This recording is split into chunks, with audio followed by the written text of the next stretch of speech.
2025ခုနှစ်ဧပြီလ22ရက်အင်္ဂါနေ့ရက်စဉ်းစားချီးမွမ်း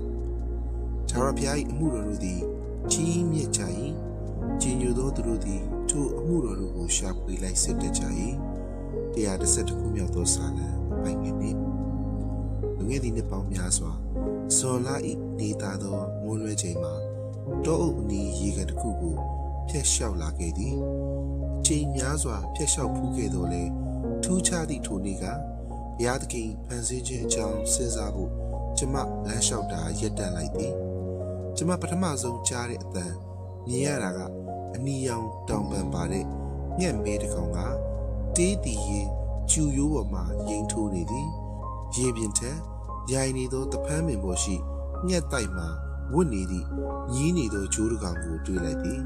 ထိုဂျိုး၏မိဝရောင်ဝေးတောင်များသည်သားရဲများလက်ကပြီးပြည့်စုံသည့်ပုံးကွယ်မှုကိုပေးသည်ရေမျက်နှာပြင်ပေါ်ရေကြာတွေရဲ့အဖြူရောင်အပွင့်များနှင့်တစ်ချပိုးခောက်ပင်ကရွက်စိမ်းများကတောဝမ်းဘဲမှတစ်ကောင်ကိုကာယံထားသေးသည်တဘာဝအံ့ဖွယ်ရာများကိုမတ်တရက်လျင်စဉ်းစားကြည့်စဉ်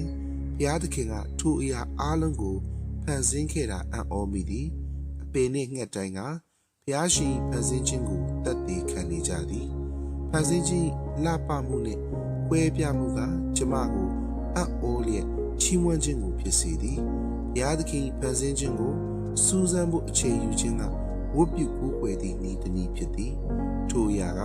ခိတ္တရဲ့စဉ်းစားပြီးဝန်းကျင်ရှိအရာအလုံး၏အလှတရားကိုချီးမွမ်းလိုက်ခြင်းကိုဘုရားသခင်နဲ့တတ်သည်စင်ကြယ်ရန်ဖန်ဆင်းရှင်၏လက်ရာတော်များကိုစဉ်းစားဖို့အချိန်ယူခြင်းကဘုရားသခင်ကိုချီးမွမ်းတတ်ဖို့ကျွန်ုပ်ကိုနှိုးဆော်သည်